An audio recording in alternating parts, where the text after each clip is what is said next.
Hey, what's going on, folks? Welcome back to the Real Legend of Gaming. We are finally here with Dragon Ball Legends, folks. As you guys know, I'm a huge Dragon Ball Z fan, and I've been highly anticipating this mobile game. So what we're going to be doing today is a review and first impressions. So let's check it out, folks.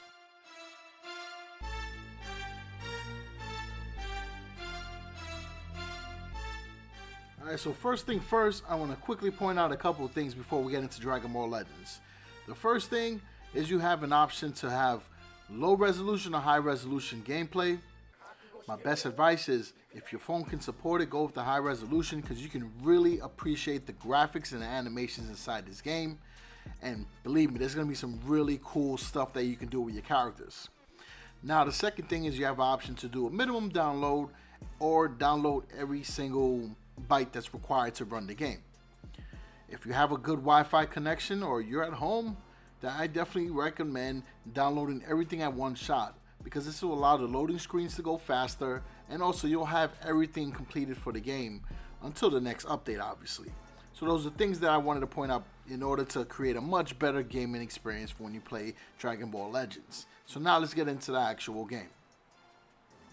Alright, so after you complete the downloads, the game takes you right to a point where you're having dialogue with Broly. And you guys know Broly is pretty serious and he's a bad dude and he hates Goku. And that's pretty much how this conversation is going to go. Now, what's cool about this game is, and you're going to see this momentarily, you're able to control your character. The movement is very free. So you can, swipe up and down in order to dodge items, or you can go left and right to be able to dodge attacks as well. Now also, if you wanted to charge towards your opponent, you'll move up, and then if you wanted to move backwards, then obviously you're going to move down. So I thought that was pretty slick, and it really made it a good experience on the phone, right? I think this was designed perfectly for the mobile phone, and the sliding and the tapping is pretty sick.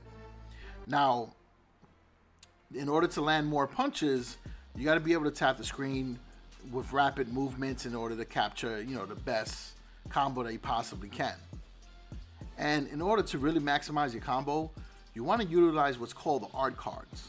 So the art cards are special attacks that are associated with a card, and they each have a Kai level. Now, if you look at the blue circle right next to it is a number. That number represents how much Kai you have in order to do an attack. So best strategy really is to maximize the cards that you have, because some of them do attacks like combos like the one you see on the screen. There's some that raise your attack level or a different attribute that you have. And then the third one that I've seen is something where it will allow you to do an attack from a distance. So it will allow you to either throw a beam or you'll be doing a Kai Blast. Obviously it depends on the character that you're using. Now you also have your Ultimate Arts card, which allows you to do your special signature move. And it's pretty sick, and later in the game you'll see how you'll be able to advance that even to the point where it becomes a much more stronger and important attack for your battles. So let's check out these arts cards so you can see exactly what I'm talking about. So like I said earlier, you have 4 types. Each have a different effect. We'll start with the green arts card, which will allow you to boost and give yourself a special effect. So right there we did strike damage up. So that right there will raise your character's special attack. And I didn't explain this in the beginning, but in this game, you will be playing as a character called Shellop. He is a Saiyan, obviously, right? But we don't know where he's from. We don't know what his background story is because he forgot his memory. And that's basically what the game is based on. He will be a member of your team and will help you fight battles, but you got to figure out and learn more of his story as you progress along. Now let's show you one more arts card right here. This does, standard attack, but once you guys collide and attack at the same time, you activate something called Mega Impact. In order to win a Mega Impact, you have to be able to tap more than your opponent, and you'll be able to do more damage at that point. So it is very important to win those Mega Impacts because it can create an advantage for you. Now, if you look underneath the character, you also have the option to switch. The benefit to switching characters is you get to see if you have an element factor advantage. So it kind of functions like the games with the triangle system, where one certain element is stronger than the other. Dragon Ball Legends makes it very easy for you. If you look at your character's icon on the screen, you will see an arrow facing up. That's how you know you have the element factor. So real easy to switch over the character that has that so that you can be able to maximize your output in the match. Now that was the last arts card right there. You saw that Trunks was able to do a Kai Blast and be able to finish off the opponent. So that's why it's important to monitor what arts cards you have, but also pay attention to what's going on in the match. So like if the opponent only has a little bit of life left and you guys are kind of far apart, use the Kai Blast. If you're up close and you're meleeing and you're chaining up a combo, then throw in the other attack arts cards so that you can be able to continue that pattern. And if you're finished with everything and you just want to boost up your attack, then use your green arts card. Now at the end of each mission, you unlock special rewards. Specifically, you unlock these stones that will allow you to summon other heroes. And I'll be able to show you guys that in a future video where I do a major summoning for a bunch of characters. That way you can see exactly how that works. But the game has chapters, there's story modes inside of it. And each story, it allows you to find out more about Shala. So I thought that was pretty cool. It's a completely different story, nothing that we've ever seen before in a Dragon Ball Z video game or even on a cartoon. Now there's also in-game events.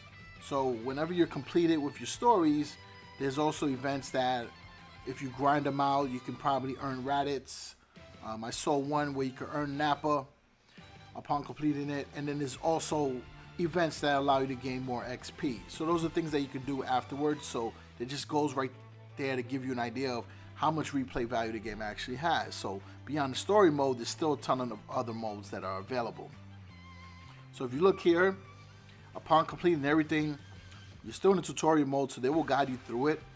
But the game does have challenges as well that will allow you to earn extra rewards. There is a PvP match mode available where you'll do real-time battles with your opponents. There's casual battles. There's a ranking system. I mean, there's a lot in this game, and I feel it's pretty complete. And for a mobile game, this has to be one of the best anime game-based mobile games there are. But I think we regressed a little bit. We'll go right back into the story now because this is a part here where we're going to start learning how to do team battles. So let's check that out. So after your dialogue with Broly, you have Shala on your team, Trunks, and Goku. Now, you also want to pay attention to something called the Vanishing Gauge. Every time you dodge an attack, that Vanishing Gauge goes down. So you can kind of look at it as like stamina. So you got to be careful not to overdo the dodging, because if you're without a Vanishing Gauge bar, you're not going to be able to dodge, and then you can probably take on another much stronger attack, and it's not a good situation. Now, once your character's icon starts glowing, that's when you know you have your main ability available to be used. Each character has a different main ability, like Shala does a heal, and then every other character has their own unique ability that they perform inside the game. Now, when you are getting hit, you could substitute the character. In this case, we're bringing Goku since he has the element factor, and he will be able to do a lot more damage against Broly. And to be honest with you, he's probably the only one that stands a chance because Broly is a beast. Now, again, like I was saying earlier, each character has a different main ability. We activate Goku's right here. Now, when you activate that main ability, you can activate the ultimate arts, and if you have the card, then forget about it. Check it out.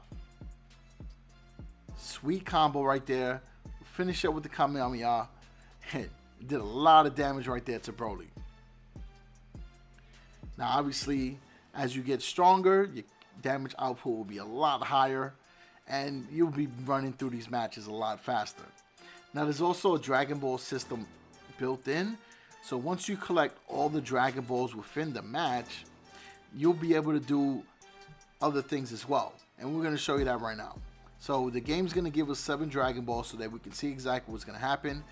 Once that happens, you activate what's called Rising Rush, and you have to choose a card on the bottom, kind of like rock, paper, scissors, right? So if you have a card that's different than what the opponent plays, then you're going to be doing an even more stronger attack, which is really cool because it combines attacks from your other 2 teammates.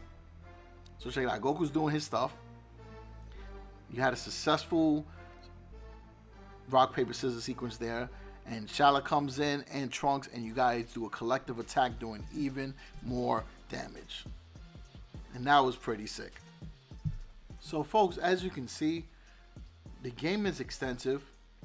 And we played, actually to be honest with you, I played this game for a little over an hour today. And there's just so much to cover.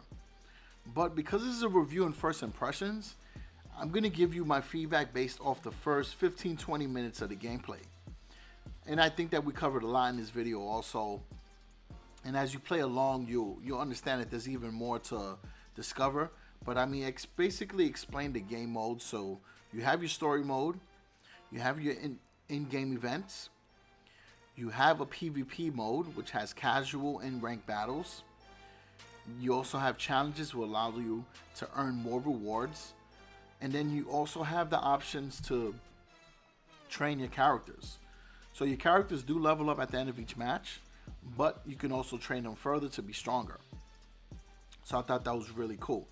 Now, as far as the summoning, there's different tiers that you can unlock. So you have your standard base heroes. And when I say hero, that also can include villains. Then you have your extreme as your second rating. And then you have what's called sparking. Sparking is, like, from my understanding, the best rating that there is right now. However, if you pull a duplicate of a hero that you already have, then you can do something called a limit break, which allows you to add another star rating to your character. Now, star ratings are just like any other game. You have your 1 star, 2 star, 3 star. So they kind of represent like an evolution.